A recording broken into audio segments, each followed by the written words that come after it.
I always love when you get like, yep, it'll be on your left. Always think it's so funny when you get like work with a photographer and you get naked, like, and they act like they've never seen a before. Oh, I know. And they get right up in there and they're just like, wow. Oh, the worst. Oh my God. Wow. It sounds like girls who, when they're in a scene and they're like, oh my God. It's like, can you say anything else right now? The worst is when it's an anal scene for me and they just like dead ass stare at my butthole and they're like, oh my God, it's real. And I'm like, have you never seen an ass before? Like, I know you've done doggy style before. Yeah. I know you have. That's like a whole thing that I was seeing on the internet too recently of like this girl just like, when we're in doggy, do you look at the butthole? It's like, of course they fucking do. It's right there on display. See, like, I'm just cover it up. Like, no, I can't look at it right now. Those girls, I'm like, have you never strapped a girl before? Because I, for sure, look at the girl's butthole. Yeah, you have to. It's there looking at and you. And I'm touching their butt, and I'm like, oh my God, it's so pretty. Yeah. Or you spit on it, like whatever. Like there's so many different options. Let's play the intro, and then I will give you your intro. Yeah. I get paid to take my clothes off, but here I bear it all for free. Welcome to the Totally Wholesome, Not Dirty podcast, where sex work meets self-work, and we laugh through the chaos, one inappropriate joke at a time. I talk safe sex, mental health, industry secrets, and all the stories that made my therapist cry. Got a confession, a question, a wild tale? Send it to TWNDpodcast@gmail.com or 702-900-6446 for your voicemails. Subscribe, share, and leave a rating because nothing turns me on like a little validation. And as always, thanks for coming this week.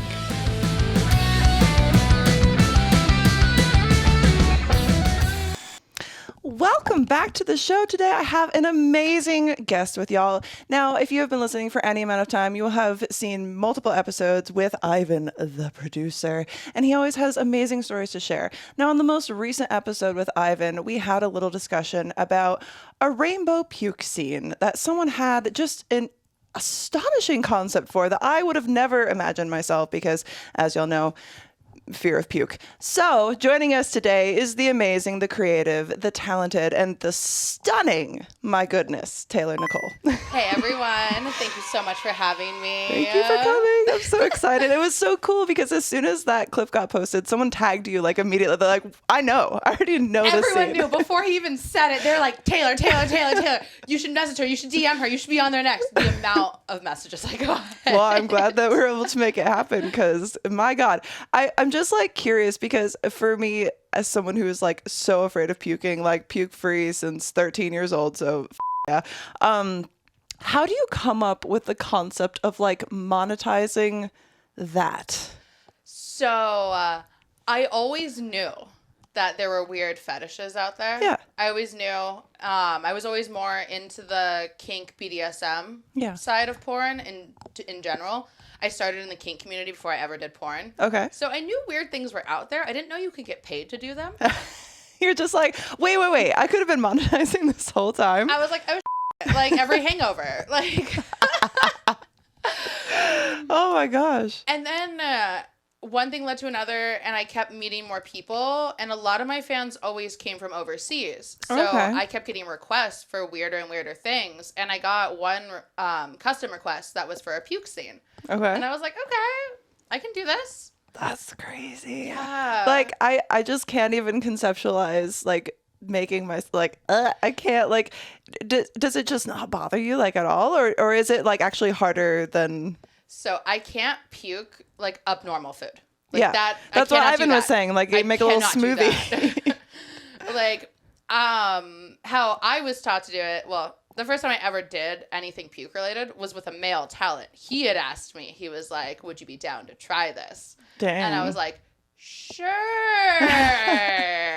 So I ate a cup of noodles. Yeah. And I puked up noodles all over him. Oh my gosh. And that wasn't horrible. But then as I got deeper and deeper into it, and I worked for Facial Abuse, and I worked for Black Payback and a couple other companies that do puke stuff, I learned it's apples. apples and because then it's like milk. applesauce. Yeah. Okay.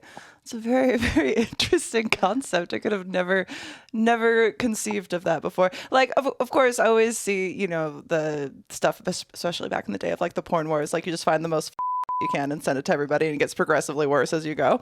But it's like, as far as meeting someone who's actually done the content, I feel like most of the times it's just like amateur people that you like never see again, but like you've made this whole like brand of like wild alt stuff, and it's very interesting. Oh yeah, and it's crazy because I always tell people, sometimes I wish I was just like the girl next door with tattoos that could just like herself with a dildo, and everyone loved it. But then I realized in my mind how bored I would be. Yeah. The entire time. That's fair. I mean, you can always make the other stuff too if you need a break from like puking or whatever. But besides just puking, because you definitely don't just make puke content. Like, that's just how I first heard of you. So like, what is like some of the other type of content that you make?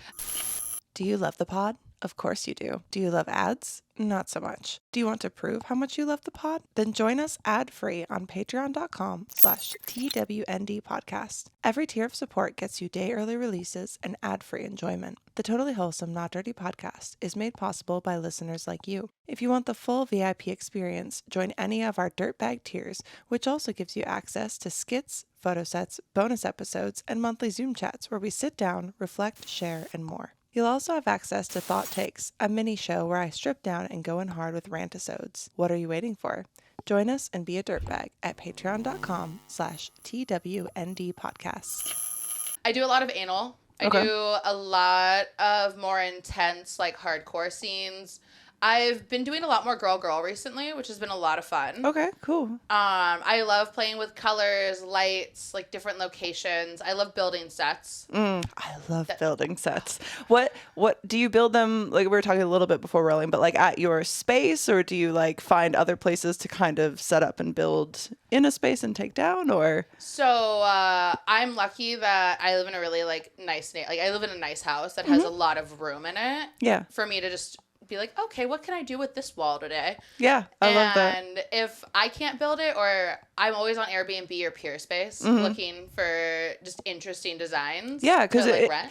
It's fun, like, because you can make content, like, as a content creator, and a lot of people just do this, like, you set up the iPhone, it's always in the same area, the same bed, like, whatever, but it does get so boring, especially when you've done it for a long time. Like, how long have you done it? Because you mentioned you knew Ivan for 10 years, but was that? That was before I did porn. I met Ivan before I was even in porn. Just back in like the kink scene type stuff? Yeah. Yeah. And I was like stripping at the time, and I met him at my first AVN. Oh, okay, cool. Yeah. Nice. There's a video somewhere in the depths of one of our Google Drives or Dropboxes. There's just too much. It's so funny. I need him to find this video. Yeah. What is it? It's a video of him shooting a money gun at me and like 3 other girls. Oh my God. And his full, think 10 years ago Ivan. Yeah, that's crazy. My gosh, I haven't even known Ivan that long, but I always see like the stuff that he shares on Instagram from like the flashbacks and stuff. It's kind of crazy, like the amount of wild things that I've experienced just like through the porn industry that have nothing to do with porn. Like, because you were mentioning like the money gun and stuff. And I remember there was a cam girl party way back in the day where it rented out like one of the little the boutique hotel. Oh, like the Artisan or something? Yeah, they change like names 50 million times because they can't keep someone owning it. But they had the what do you call it? The boring gun, the one that's a flamethrower. Oh, yes. And I got to use a flamethrower in a pool. I was like, this is the craziest. Like, what else in your life are you going to experience these little random memories that you'll maybe be able to remember when you're old that just like keep you through? You know what I mean? Oh, it's so true. Like a lot of what we do and even a lot of the events we go to, there's always something so interesting happening. Yeah, there's always a story for later. Sure. Like the memories and just the experience I've been able to have that have nothing really to do with sex or porn or any of it. Just because that's the job, not like everything else around it. You know what I mean? Because like it's a job that you like doing, all that kind of stuff. But there's just so much that like, I don't know, rotates and circles around it that you're just like, I can get a little piece of all this stuff everywhere. Yeah. That's cool. As far as AVN, so I don't know that you did actually say, how many years have you been? This will be my 5th year. Okay, cool. Nice. Yeah.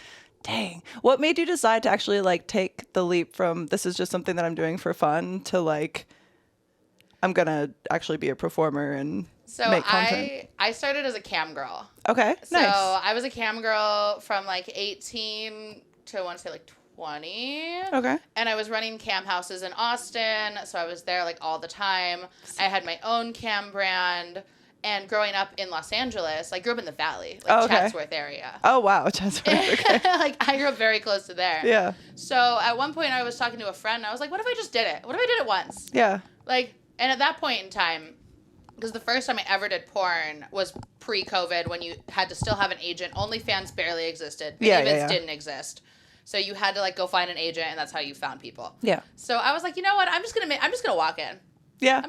I'm like 20, 21. I think I was like 20. Yeah. I'm just going to walk in. I'm going to see. Yeah. And they said yes. And I did, my first scene ever was the most stereotypical first thing you could ever do. Tell me. I did casting couch. Oh, perfect. And I got told to look more scared when I was on set. You're like, no, play up the fear factor. We had to cut like 4 times because I got told I looked like I was enjoying it too much. Oh, like, no, more fear. We want the browser's fear. He's like, we want you to look like you don't want to be here. And I'm like, why? But I do want to be here. But like, I'm having fun. They're like, you're having too much fun. Oh man, that's so funny. It's kind of an interesting concept of like the whole casting couch thing of like, especially like, no, look more afraid. We want you to look afraid. We look like you don't want to be enjoying this. It's like, wait, I don't know if that's healthy. Right? Well, the problem is they get all these new companies get so many girls that look like that though. They look so scared. You're like, don't you want to like throw up my excitement into the mix? Like, don't you want to just switch it up a little bit? Like, I'll actually look like I'm enjoying it because nobody else does. Nope, it wasn't the vibe. Oh man, that's crazy. So do you shoot more like, I don't know if all is necessarily mainstream, but do you shoot more for like companies or for your own productions? So I did the company circuit. I've worked for Brazzers. I've worked for Team Skeet. I've done Kink. I've done Black Payback, Evil Angel. I've done all of them. Yeah.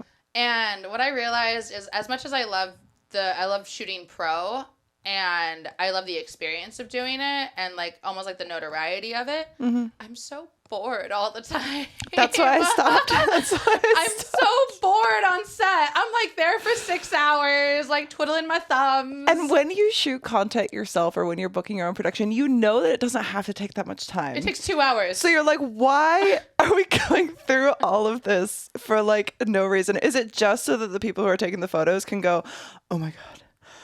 Oh yeah, just like that. I'm like, what are we doing here? Because I have things to do. Like and you think about how much time you spend. And you're like, if I took this 6 to 10 hours, like, because some set days are just so fucking long. You're like, if I took that time, I could have had content prepped for 6 months. Like, what are we doing? I could have gotten through all my customs. I could have done 2 live shows. I could have shot a collab with someone. It's not worth like the rate. Like, and it is a good experience. Like, I think especially when you are a new performer, it's definitely good to have the set experience.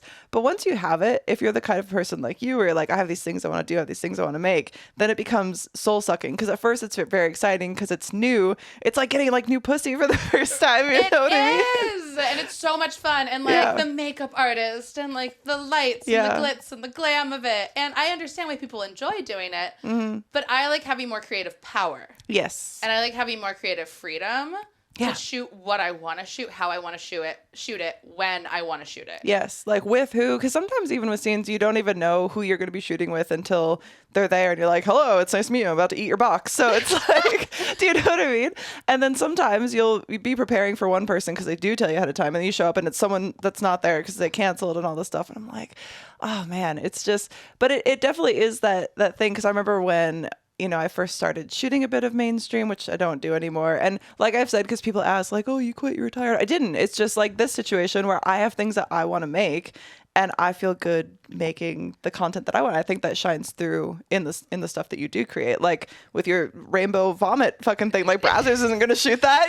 No. And even if we tamed it down a little bit and just like did rainbow and like rainbow colored lube. So I just got sponsored, side tangent. Yes. I just got sponsored by this lube company. Oh, cool. That makes neon like black light lube. Oh my God, that's so cool. That's really cool. I'm so excited to use it. I haven't tried it yet. I really hope it's good. Let me know, because I would do that. I'm thinking like cum shots to the face in like different colors, like lube shots. That would be so sick. Yeah, right. That'd be cool. And then you get all like the stuff and it's all dripping down your body and different. That's so cool. Yeah, I know. We could do like a neon lube bukkake. Exactly, but things like that. Who's gonna shoot that? No, like, I'm going to. Yeah, but... exactly. See, there you go.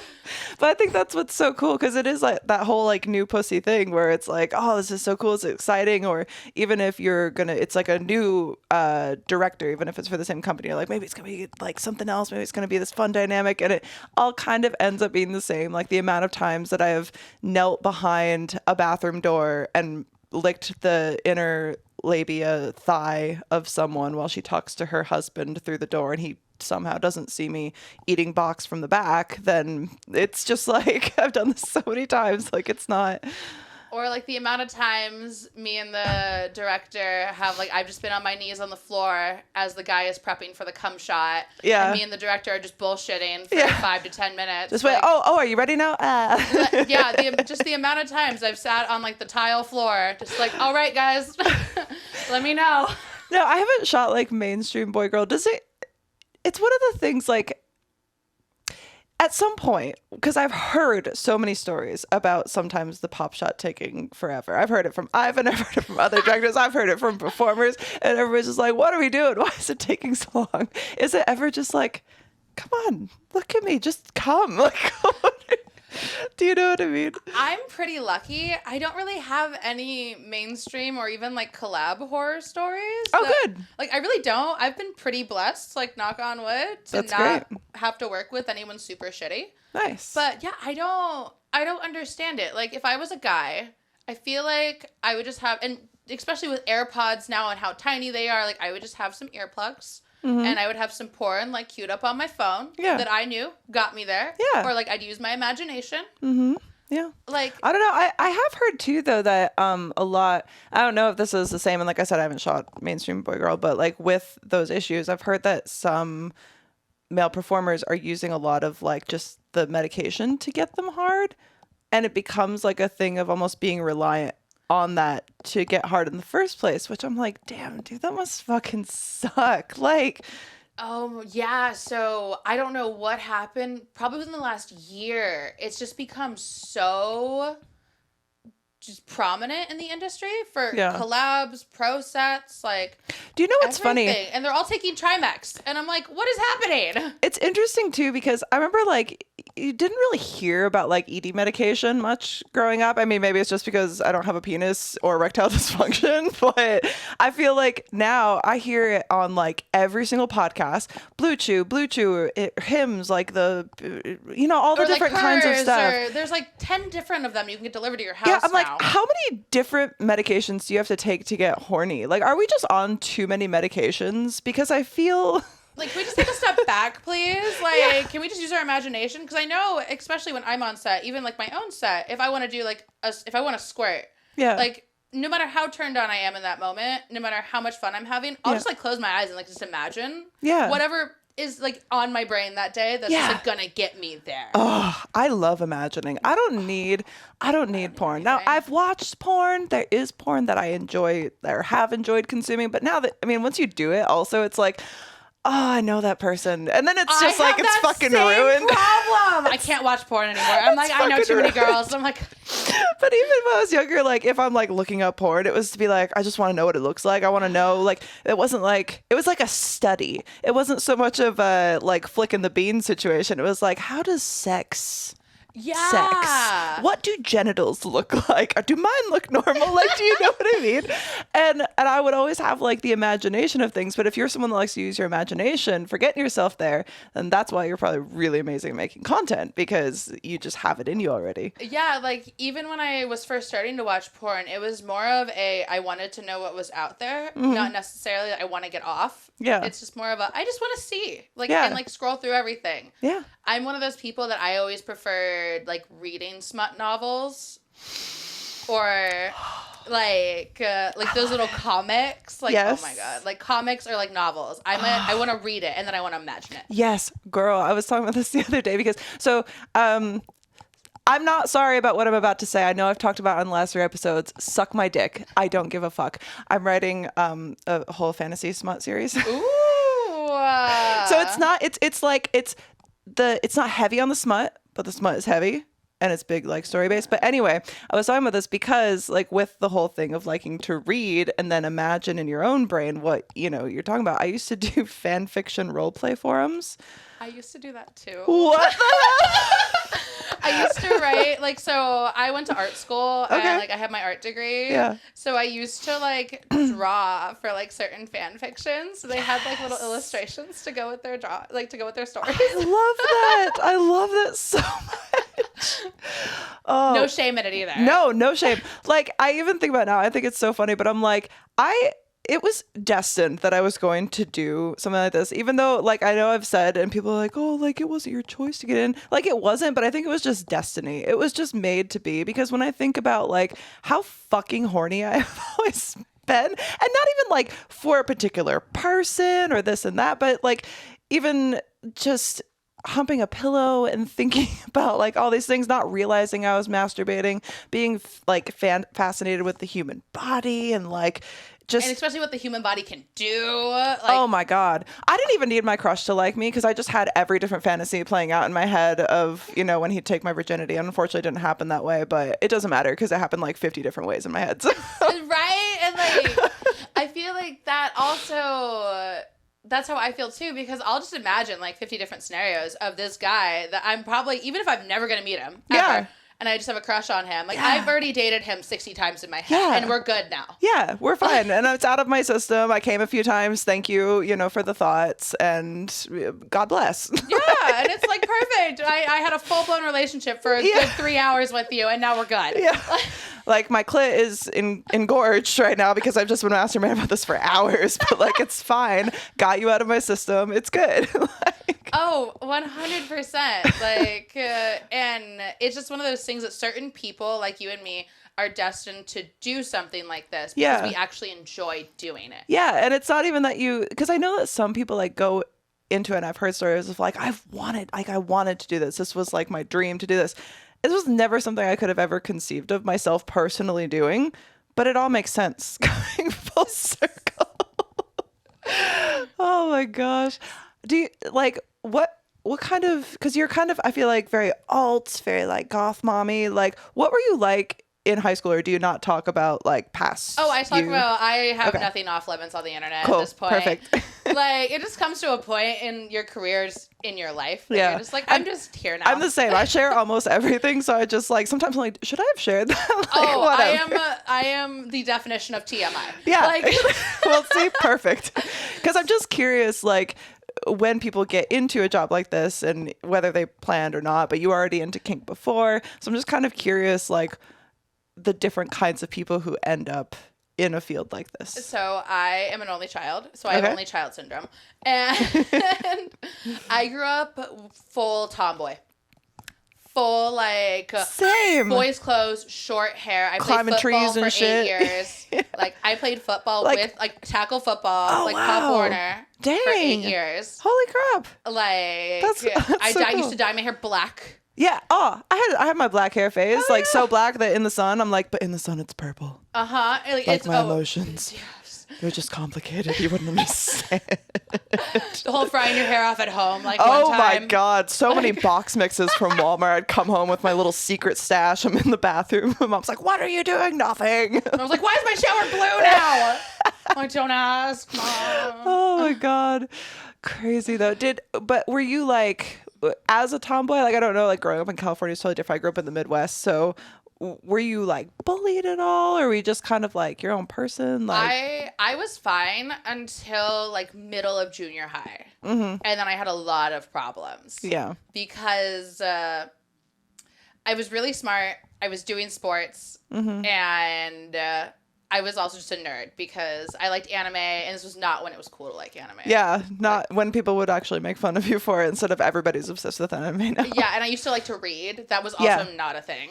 Oh, girl. I was such a reader. I didn't have any friends. I'm like, I had composition notebooks where I would like write down the book that I read and then how many times I read it with like little check marks next to little tally marks because that's how many friends I didn't have. So I understand the reading. Yeah, like I didn't really ever have like a good, like a I would call them like real like friends like when I was a teenager. And then because I grew up with all the boys in a very small, like in a small town outside of the valley where we all went to school together the entire time.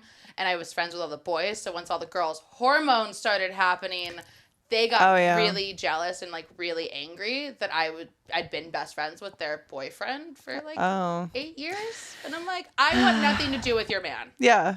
Like we just talk. Like I think he's terrible. Like we just go ride dirt bikes together, and then I hear all about you. Yeah. And like everything wrong with women. Yeah. You're like, I don't want to be hearing this. It's just that we happen to have the same interests. Like. Yeah. Yeah. Oh man. Because being homeschooled, I wasn't around that many other people. Yeah, I got like pulled that anyway. when I was like 14. I was 13, I think. Oh, really? I got pulled and homeschooled. Oh, really? Yeah. Okay. Now we're making some progress. And I started getting homeschooled in 5th grade, which is like the worst time to start it. It's like you might as well have just kept it like the whole time because that's when kids start getting fucking mean. You know what I mean? See, and I loved school, so I wouldn't let my mom pull me. So she should have pulled me. Yeah. Before. Yeah. Like she saw it. She was like, I'm just going to take you out. And I like would cry. Be like, no, I love school. And then like I would get into fights. And she'd be like, this is why. Okay, we're quite similar. Like, okay, so I had these, like, I remember having to do these tests. Like, I've said this before, but like I was in little speech therapy class because I had a really bad lisp. Did you? I did. I was in speech therapy, reading, and math because I was super dyslexic. Okay. So I would stutter. It was lisping for me. I was just curious because we had this weird like exercise we had to do. And tell me if this, I don't know. We had like Skittles or M&Ms and we have to put them on the tip of our tongue and like lift them up and down in our mouth to like train our tongue. And looking back on it, I'm like, that seems potentially like really dangerous, especially for like mouth breathers like us. Because what if we just like inhaled it and like Death by Skittle. Yes. But I didn't know if like what if that was just like an our school thing or something because everyone else thinks it's so weird and it is weird thinking about it. Yeah, no, we never did that. Mine was more based on like games that they had turned into learning games. Okay. But I also, because of this, I never got recess or lunch because that's when I would have to go to my. Oh, I was so pissed about missing recess for that fucking little tokens on your tongue. You can have this candy once you lift it 10 times up and down your mouth. This one piece of candy. Why? Oh man, it's crazy. So as far as getting back in here, because are you Vegas local now? Yes, I am. Okay, cool. Like how long have you been in the Vegas scene as far as? I've been coming out here at least once a month for about 3 years. Okay. So I finally bit the bullet and Nice. was like, I'm just going to move there. Yeah. And so I've officially been living here for a little over a year now. Nice. Do you love it? Oh, I love it. I've always loved Vegas. So good. It's so good and it's so funny too. I don't know if you're a big like drinker or gambler. Not or really, anything. like occasionally, but I'm not like I don't like gambling. I'll sit with like a 20 at a slot machine if I am at a casino like for no reason. I know I'm gonna lose it, but it doesn't like give me joy. But everyone's like, isn't it like so hard to live in Vegas with all the temptations? I'm like, the temptations are actually like outside of the strip. Like, oh, I should just fuck off all day and go up to the mountains because there's mountains right there, or like the or Red like, Rocks. Actually, just get lost in Red Rock. Like, yeah, exactly. Or I could really do that hike to Lake Mead. I know I can do that by myself. Yeah, like drive a little bit further and you can go on like a little kayak like out in the river and stuff. There's so many fun locations that are just outdoors to like do shoots at or just to hike in general. Or Pink Box Donuts, which is like one of the biggest draws of living in Vegas, if you're me personally. I've actually never had Pink Box. Oh my God. Everyone always is like, you need to fucking get it. And I'm like, Do I need to order you some Pink Box right now? Because I will. You don't have to. You don't have to. Because I will. Oh, I know. Okay. But yeah, honestly, I don't do any drugs. Yeah. I don't drink that much. Like, I'll go out with friends occasionally, but like I'm not like I'm a social drinker. Like if I'm there and it's there, like I'll have a drink or two. Mm-hmm. I'm not a gambler. Besides, like I'll put $20 in like a really pretty slot machine and click the button. I just want to make it. I want to have it make the sounds. It has to have something that looks like I'm about to watch like a 5-second movie. Yes, like it has to be one of the interactive. Yeah, the cows. The cows are great. Moo. Honey, what does it make you think of? Sweet, delicious, sticky, licking it off your partner? If you want to have fun with a special friend or are someone who loves self-pleasure, Honey Playbox has the toys for you. Use our code TWND to save 15% on your purchase. Amp up your playtime at honeyplaybox.com. You deserve pleasure, so elevate your experience with Honey Playbox and support our show by using code TWND at checkout. Watching podcasts is fun. Watching reruns, also fun, but nothing beats a live experience. Check out our friends at Jerkmate by going to jkmte.com/TWND. Every sign up helps our show. Don't jerk alone. Get your front row seat to live events. Try Gold Show from the comfort of your couch. Check the show description or go to jkmte.com/TWND to try it out. Like, it's just, something cool is going to happen, and it keeps like just dragging you along and you don't get the full moves, but when that full moo goes up, you're just like, God damn.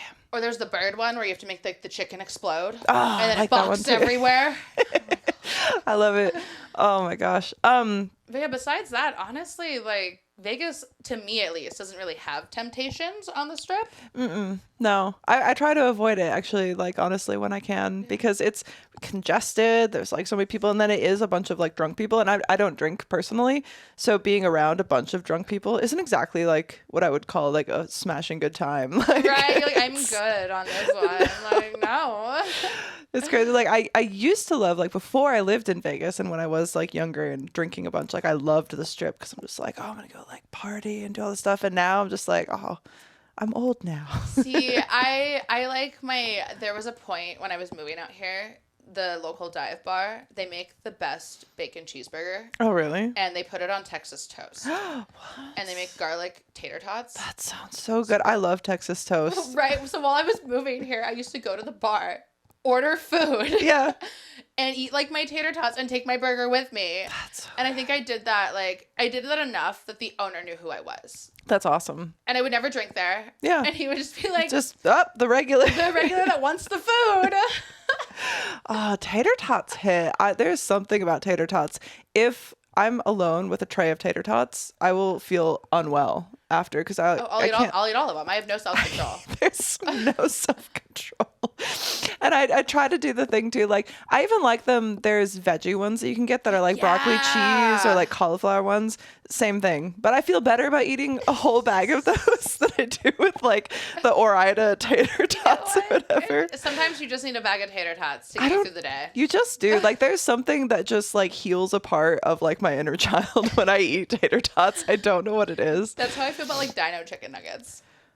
You can also get veggie dino tots. Really? Yes. I'll have to try those. I love them. They have like, and they're cauliflower, so they look like just normal. They're very, fooling. We throw those in the air fryer. Oh, that sounds amazing. So that's going to be on the grocery list. I love just like little finger food snack meals. Mm-hmm. What's your favorite, like, what do they call it? The girl dinner? Like, if you could just pick your girl dinner where your pantry and your fridge and your freezer has everything that you could want. It's probably going to be some like veggie egg rolls, some type of potato, some type of like fried tater tot, some type of potato, some type of salami and cheese, like just like a type of meat. A little bit of charcuterie. Yeah, a charcuterie thing. And then usually like some type of chip. Oh, love that. I love sun chips. There's something about sun chips that fucking hits. Have you had the spicy chili ones? Yes, they're so good. They're so good. I go to Australia every year because my man's Australian, so we always go back for his visa and visit family and stuff. And they have these things called grain waves. And I know there's Australian listeners out there, so tell me if you love these as much as I do, because it's one of my favorite parts of going to Australia. It's like if I lisped right there. I fall back into it sometimes. All of us do. But they're called grain waves, and it's like if a sun chip was thick, like if it had heft to it. You know what I mean? Oh, that sounds really good. It's almost like it's like a cracker version, almost like that's how thick and like dense they are. Okay, so almost like a club cracker consistency. But with it's like the thickness of like, I'm trying to think, like wheat thins? Yeah. It's like the thickness of a wheat thin, but with like the waves of like a sun chip. Oh. Same type of seasoning. They're so good. And they're like the chili ones that they have, they're even better than here, but they're so amazing. That's another thing. Like, that can't live in my house. Like, I buy it, it's gone. Like, getting groceries for me is like, why am I doing this? Like, unless it's condiments, those will sit there in the fridge for like 5 fucking years. You come back, you're like, wait, this expired like 6 years ago. I haven't even lived here this long. Right? You take it from your last rental. You're like, I could use this ketchup at a future date. Oh, 100%. There's just certain things that I buy. Like, when I do my grocery shopping, I'll buy an extra of something because I know I'm just going to eat it as soon as I get home. Because it's my reward for going to the grocery store. Exactly. I always love to look for like the, buy one, get one free, or buy two, get one free. Well, now I have to have a third one. I don't want to tell you. I'm going through 2 boxes of wheat thins today. That's how it's going to go.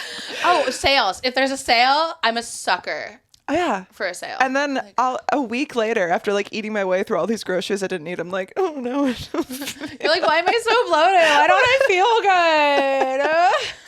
I don't know what happened. It's so crazy. Oh no, you just ate like 3 bags of hot fries, like some chili cheese, like tater tots. It's literally better for me because if I don't keep like food that I want to eat in the house, I won't eat. It's not like that I won't eat. It's that it's more like I make the conscious decision to eat because like I like to have my one big meal at the end of the day and I'll be like, oh, it's this time. I should order some food, right? If I just have food sitting in the house all day, every time that I have any sort of thought, I'm like, there's Teddy Grahams. And those are in the pantry right now. Oh, there's some nice new pickles. Oh, there's these other things what about that big loaf of bread? I could go through that in a day, I think. Like, see, I'm a snack girl. I'm a picker. So I'll pick throughout the day. Yeah, but I pick, but I keep going back and just like, I know. And I'm like, wait a minute. Oh my God, this was a full meal, actually. I'm proud of myself. As I had the other day, I got these like little chocolate Teddy Grahams. They're so good, right? And I justify it. I'm like, there's a lot of iron in these, and apparently I'm anemic or whatever. So I was like just taking little handfuls throughout the day. I opened the box in the morning. It's like, I'll have a couple Teddy Grahams with my coffee. By the end of the day, there were no more Teddy Grahams. And I like don't have like an actual recollection of like eating the Teddy Grahams. That happens to me with Cheez-Its all the time. Cheez-Its are so good. I'll get like the big box. I'll open it like thins for me. Around like lunchtime. I'll be like, oh, I just want a snack. I'm not super hungry. I'm still getting work done. I'm writing. I'm editing. Yeah. I'm gonna snack on these. I'm like, I'm just still snacking. Yeah. Like I look down, it's like gone. Yeah. I'm like, that's why I have to like keep the box in the pantry because I justify it as like if I'm gonna snack on this throughout the day, at least I have to walk there every single time. I have to make this difficult for me. Yes. And then I'll feel like I earned it when I get there. Right? Or I'll be like, I'll be editing. I'll be like, okay, once I finish doing all of these edits, like this one big edit, and like I start all the uploading process, then I'll go get my snack. Yeah, I'll get my snack. If I don't have food in the house during the day, that's like what I do with my meal. Like I look forward to my end of the day meal and I think about it all day. Like, what am I going to order off of DoorDash? Yeah. Which place am I going to go? And I start like thinking about it in my mind, like pitching other restaurants against each other. Like, have you ever like found the perfect, like that you've done that all day? Yeah. You've decided on the perfect restaurant. Yep. And for some reason it's closed and you go to order it. So many times. And then you're like, well, now I'm not eating. Yeah. Like I'm like, at this point, my day is shot. Like, I get so upset. I'm like, now it's over. The world is ending. I'm not hungry anymore. You cannot make me. You can't make me eat ever again. I'm actually done eating. I'm just going to pass away. Like, and then I will not order from that place on purpose for like 2 to 3 weeks. Yeah. Just because I'm so upset. Like it's not their problem. They've done something wrong. You're like, they're gonna know. Yeah. They're I'm gonna like, know. no. Because they must recognize this name from how often I order from them. And they just had the audacity to be closed when I hungered. Like, oh yeah, 100%. And then I'm like, no, nothing is good enough. Now it's like, say it's Chinese food. Now I'm not eating Chinese food for 2 to 3 weeks. I'm not doing it. Don't mention it. We're mad at Chinese food. Oh my God. It's so funny too. Like, or what's actually worse, I think, than them being closed is when you get the perfect order and you're like, here it is. It's coming. It's on the way. And you watch it as it's being delivered. And then you open it and it's not what the fuck you ordered. Oh my God. Or they forget something. Like one time. Listen, I like rolls. I don't want to tell you, like I love rolls. And Cafe Zupas has like... Cafe Zupa is so good. Oh, girl. Like all the little sandwiches, you dip it in your little cup of soup. But I always get extra of the rolls because the rolls are just... I don't know what they put in them, crack maybe, but they're so delicious and they're so fluffy. And I ordered like 3 extra rolls. It didn't come with any rolls, even the one that's supposed to come with like your little pick 2 meal. And then no extra rolls. So I'm just sitting there with like a sandwich. Like, what? I just dip a sandwich? That's it? Like, I don't get to gorge on rolls? And like, then your whole meal is ruined because you had a way you were going to eat that meal. Yeah. You split it up. First, you start with the little precursor, which is ripping off the pieces of the little roll and you dip it in. And then you get to half the sandwich. And then you eat 2 more rolls. And then you eat the rest of the sandwich. Okay, at least I'm not crazy. Like... like, you just fucked this all up for me. Or I once had... I don't know... DoorDash, I feel like, has been getting kind of like off lately. I don't know if it's maybe just me or like the area that I'm in or whatever. But the other night I had some dude deliver my food to like 3 neighborhoods over. And it was like delivered. So I was like sick. And I go outside. I'm like, but where? Was it delivered? I'm looking around like in my rose bushes and something. Like, what am I going to do?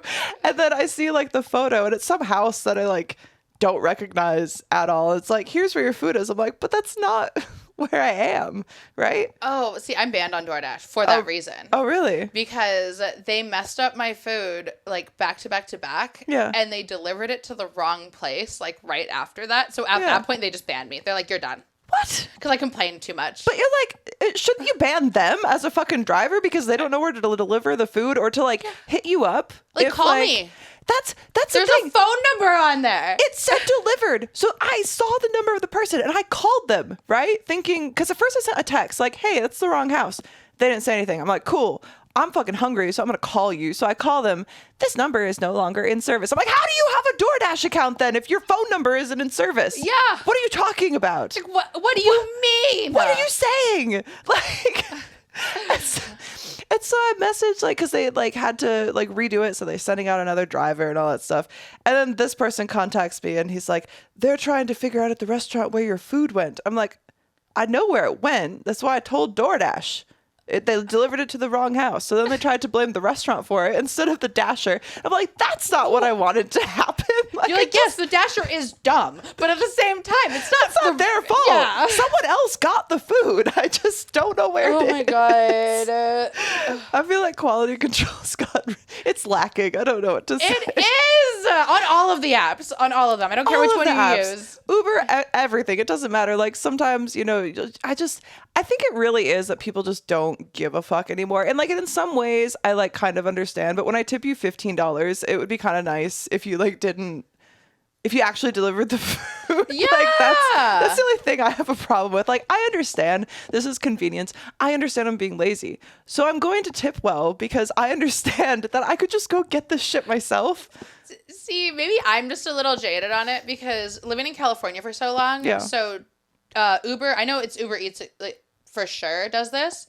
They compensate their drivers. So if you're a driver and you don't make minimum wage for 40 hours in a week, they will pay you the difference. Oh, really? Yeah. I don't know if it's like that in Nevada too. Oh, no idea. But they will pay you the difference. That's cool though. And so I have no sympathy for the drivers in California. I'm like, I get it. I'm being lazy and it's convenient and I'm still tipping. But at the same time, you're getting paid the same. Yeah. Either way. Yeah, so can you just deliver it? Because that would be sick. Like, I'd appreciate that. Like can you do your job? If I have to do my job, you have to do your job. Yeah. Like it's just how it goes. It's so weird. But I feel like that's even kind of that way. I think COVID changed how a lot of people... Maybe it's always been like this. Maybe I'm just getting out of the house more. I don't really know. Because I went through a divorce like right before COVID. So I think like life just changed a lot in general. But I feel like even people at like... the stores, like cashiers or just people that you're like, hey, you work here, do you know where this thing is? And they just look at you like you've killed their puppy. Yeah. Like, how fucking dare you make me like do my job? Like, I get that you don't want to be there. I don't want to be there either because I'm out in public and I don't want to be here. I'm trying to make this as seamless for both of us as possible. Like, you could just like let me know where things are without looking at me like that. Like, it's so weird. Oh, they look at you like you're a different species. Yeah. Like you're an alien that just came down to Earth and is like, where are the Pop-Tarts? And they're like, oh, you expected me to know where the Pop-Tarts are? I'm like, didn't you stock them? Like, I don't know. Or just like point me in a general direction. Yeah, like you don't have to be right. You don't, like you don't even have to know. You could just be like, I don't really know. You could try aisle whatever. I don't know. I would be so much happier with like, I don't know. Just tell me you don't know. That's sick. Like, I don't care. Yeah, like, you just don't have to be rude. You don't have to know the answer to my question. You can just say you don't know. And I think that's what happened during COVID. I think that's the issue is people stopped admitting when they were wrong. Yeah, I think it is the thing. And it's also like, it's funny because in person, right? It's like, well, I don't know, and I don't have the answer for whatever it is that you're asking or wanting to know, or any sort of resolution for something wrong that's happened. But on the internet, everyone knows what they're talking about. Everyone has the secret to fucking life, the secret to fitness, the secret to longevity, the secret for how to come better, for how to stop coming, what's going to fix your relationship, what's broken in yourself. And like, it's like, nobody knows anything. No. You realize that, right? Like, everyone's a motivational speaker on Instagram. It's fine. Everyone's a fitness model and a motivational speaker. Yeah. I'm like, I don't motivate shit. Like, I can barely motivate myself most days. Like, I don't know how you have the wherewithal to wake up every day and be like, how can I not make a difference necessarily, but make people think I am? Like, right? Like, that's like how there's certain people. I know I don't do this on my platforms because I am too lazy. Yeah. It's the girls that have completely separate like personalities and worlds like to their persona. Yeah. As who they are as a person. It's a lot of maintenance. I could never. I'm too lazy. Mm-mm. And it's like, I feel like it just... It feels like you're almost playing a game like all the time that you don't really get to take a break from. Like, wouldn't it be so much easier to create content and to post on social media if you just had like even a bit of yourself in it? And I feel like that also comes off as more genuine to people who are going to be fans of you as well. And that's why my fans really love like all of my content, because I genuinely look happy first. Like, 'cause I've seen, especially recently, I don't know what it is, I see so many clips of girls just looking miserable. Yeah. Like, while they're filming or like whatever like is being filmed of them, they just look generally upset. Yeah. And the thing is, like, we're selling a fantasy. So for me, it's kind of like, if you're not having fun, then it would behoove you to pretend. Right? Like, at the end of the day, you're just playing a role. Yeah. So like just try. It's just like a little bit. Yeah. Like, and it doesn't, even if you're like having a bad day or whatever, like, I don't know, maybe I've just been masking for long enough that it's fucking easier for me. I know. Maybe but that's like, my problem. Maybe I'm just way too good at like being a person. I think so. Or pretending to be a person. I think there is a lot of like the neurodivergency stuff that works well and translates well into our industry, because it is kind of easy to step into those other roles. Like, when I did shoot mainstream, it was for Mind Geeks umbrella company, so Brazzers, Twisties, and I was always the ham scene. I was always the hot and mean scene. I am not a mean person. Like, I know people think I am, but it's just because I'm really blunt, and I think it turns people off. I'm mean too. People are always, I was so scared to talk to you. I thought you would be so mean. And I'm like, I'm not. I've had that so many times. So many AVNs of people come in like, can I take a photo? And not even just fans. Other girls are always like, oh my God, is it okay? And I'm like, yeah, fucking of course. You want me to lift you? You want me to like squish your butt? What do you want me to do? You want to touch my butt? And they're like, I thought you'd be like, I heard that you were so mean. I'm like, from who? Like, people who don't fucking, because you watch my scenes and I like told the girl that she was ugly and then licked her pussy. Like, why did you think that someone wrote that? It wasn't just like off the top of the noggin. Right. Yeah. I also get told I'm very mean. But I like doing dom, so it kind of works well with that. And I think one of the things about those like masking and figuring out how to like play to whatever audience of people you're around is like, I was really bullied. So doming works really well for me because I'm like, oh, I can just channel Regina George and I fucking got this. Like, fuck you, your dick is small. It could never please a woman. Like, I don't give a fuck about it. I would rather never see it again in my life. I'm totally good saying all those kinds of things. It's good working in scenes where I get to be mean because I know the things that are mean, I know will hit. But even after, like, if we have a cut or something, I'm like, just so you know, like, are you okay? Are you like, whatever? Because I want to check in. I'm like, just so you know, because I know that this is really believable, but I actually like you. And I also feel like maybe it just comes with the neurodivergency in this industry. Like if I'm having a really bad morning and then I know I'm supposed to film later, I can almost get myself into the character before we start, and then it like changes my entire day around. Yes, it does. Like, and then I'm so much happier. I put on Molly all the time. Yeah, I have to. It's one of the things too. I get like Taylor's not upset. Taylor is here. Yeah, Molly is here. Molly is here for this right now, and Molly is saying that you're being a little bitch right now. So I don't want to tell you. I even get that because I get kind of social anxiety with like not like just being out with people that I don't know in big crowds and shit like that, and it's kind of weird because now that I do have a life that is outside of just Molly, like for a long time, Molly was mostly what it was because like with my last relationship and all that. So coming out of it now, I'm like, well, I don't know how to put on the other me as easily. I don't feel comfortable in it as much. So I put on Molly for as much shit as I possibly can because I'm like, this bitch hasn't figured out me, not so much. Like, oh my, yeah, I just finished my divorce like 6 months ago. Oh, okay. So, but with congratulations. Awful relationship. Congratulations, and yes. Thank you. But I was making, after I moved to Vegas, I like had started to make friends, but I don't know how to make friends. Like, I don't either. I don't, what do I do? People are like, well, why don't you just like go talk to people? I'm like, what the fuck are you talking about? What do I say though? Like, can I have a script? Like, yeah. Just script it out for me. Get ChatGPT to make you an introduction to how to make friends. Right. Oh, but because like of me getting out of that relationship and actually making friends and now doing things with these friends, it's like weird. I'm like, oh. Yeah. No. Sometimes I feel like my life is fake now. Yeah. As like an actual person. I'm like, huh? Yeah. Because you're like, what it's like? Dude, like who am I outside of this? Like, because you lean into that one character because that character has, and it's not even, because it's like, you know, not like we were saying earlier about an entirely different character. I feel like, and maybe you relate to this, like Molly is all the things that I know that I can do, that I'm confident in, that I'm all this kind of stuff.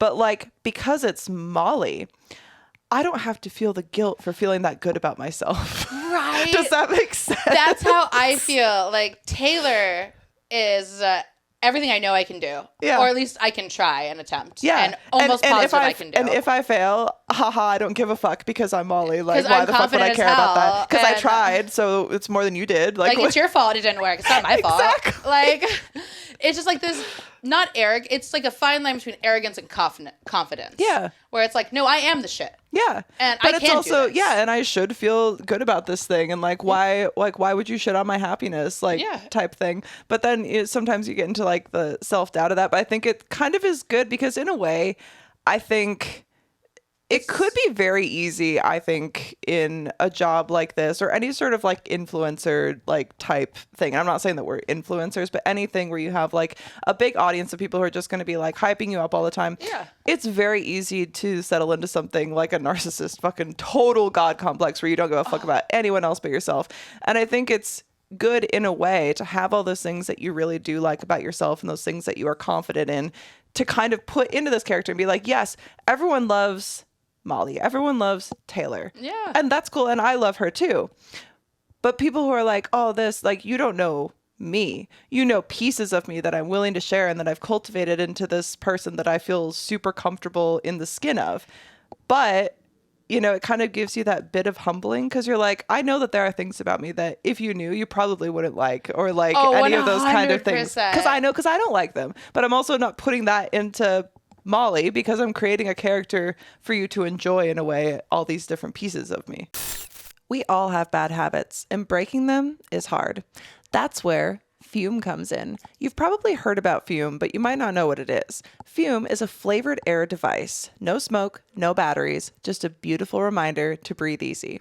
So if you have a bad habit that you're trying to turn into a good one, head on over to tryfume.com/TWND to get a discount on your Journey starter pack. That's actually what Fume sent over to me to give a little taste test. And currently I am, well, not puffing on because there's no smoke, but I am breathing peach blush, which is actually,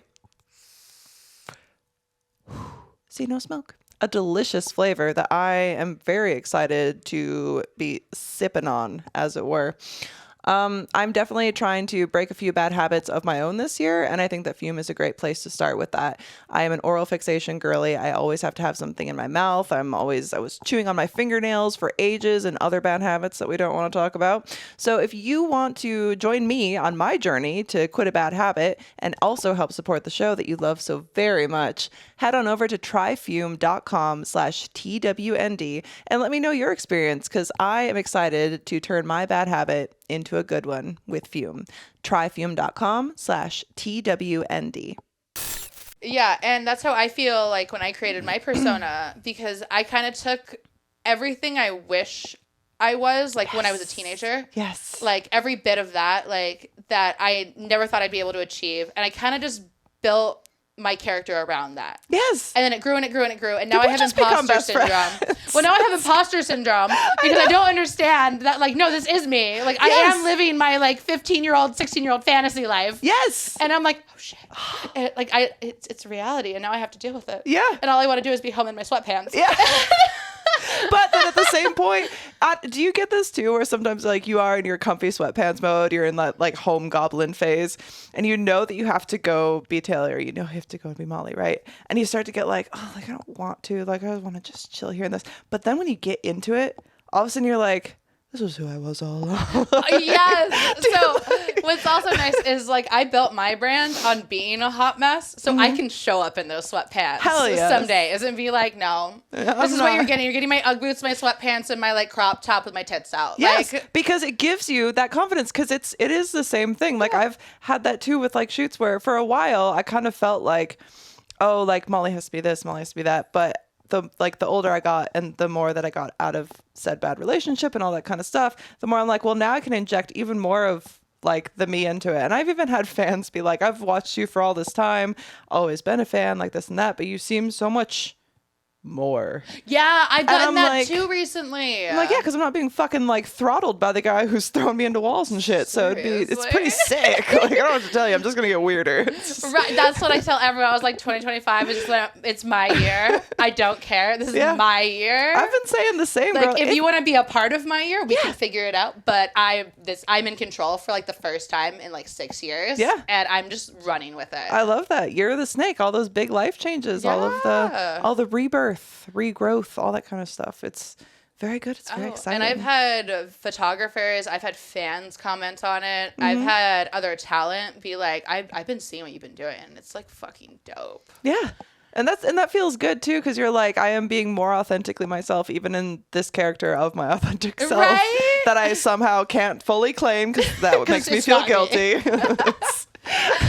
So true. That's awesome. So true. Do you have any big, like, projects or anything coming up for this year that you're excited about that you want to tease at all? Or so we just finished filming the Alcatraz prison series. Oh my gosh, Ivan was telling me a little bit about that. We just finished filming that DVD. Okay. So that's coming out this year. That's so exciting. I'm doing a biohazard series with that neon lube because it's green. Yeah? And very cool. I also have neon food dye to add to the other lube. So that's cool. See if I could do different colors. Heck yeah. But we're trying to figure it out how to do it with Alterotic, because I want to get a biohazard tattoo next to because I have parental advisory. Oh, cool. Now you can't say I don't come with a warning. Yes. Like, I love that. So I want to get a biohazard symbol on my other hip. Yeah. And then do, like, a crazy, like, colored lube, like, that'd be very DP, cool. like, crazy scene with that. That's awesome. And because I do puke stuff, I think it would also be hot if I puked up neon green. Yeah, of course. Like, in separate worlds. Yeah. But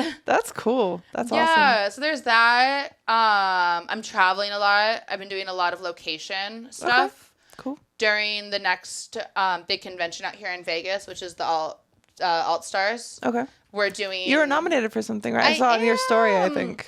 One of my videos that I produced got nominated this year. I was very excited. Very cool. What is it? It's called Slut Walk Arizona.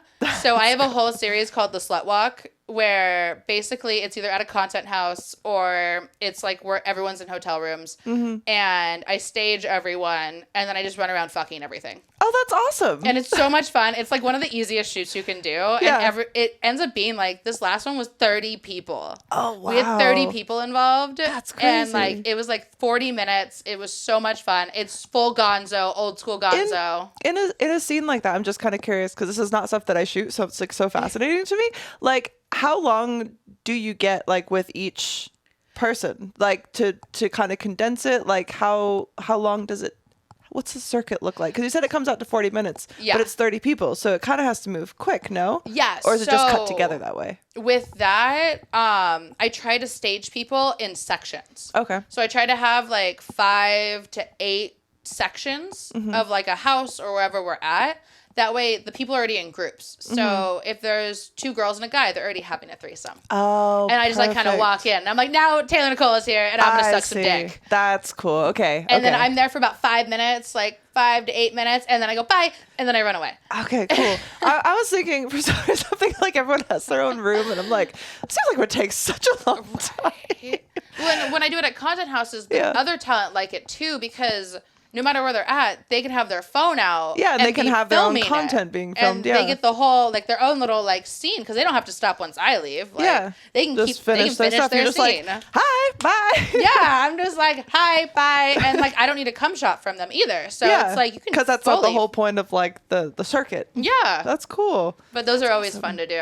That's very cool. Sick. Well, if you are into doing girl content, I think we could do probably some fun stuff. I'm not going to puke. I like you a lot. I just personally can't. I never force anyone to do any fetishes. Like, especially, I call them extreme fetishes because that's what I was always told they are. Yeah. They're way more mainstream now than they ever were. They are getting more and more mainstream from stuff I've seen for sure. But I always preface it with, yes, I shoot a lot of fetish, but it's to whoever I'm working with comfortability. Yeah. Like, I'm not just gonna pee on you. No, I don't think you are. I'm just letting everyone else know out there because you always want to push my boundaries, and you are amazing. I just can't. It's okay. You can put your hand in my butt. Perfect. There we go. Sounds fun. Like, honestly, I think it'd be really fun to create content. I'm always looking for new people to shoot with, and you seem super awesome. Yeah. So, and thank you for joining today. This was very cool. Where can everyone find you? Everyone can find me on Twitter at XXX Taylor Nicole and on Instagram under Taylor_Nicole Kitten. Awesome. This has been super fun.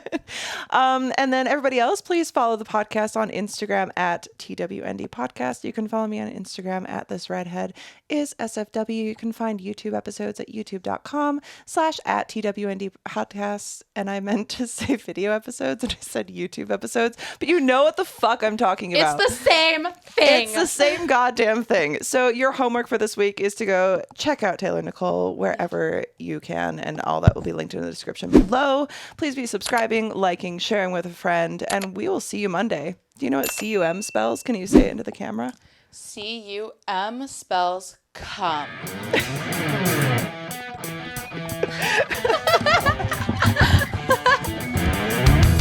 The Totally Wholesome Not Dirty podcast is presented by TWND Productions, created and hosted by Molly Stewart, and produced by David Warren.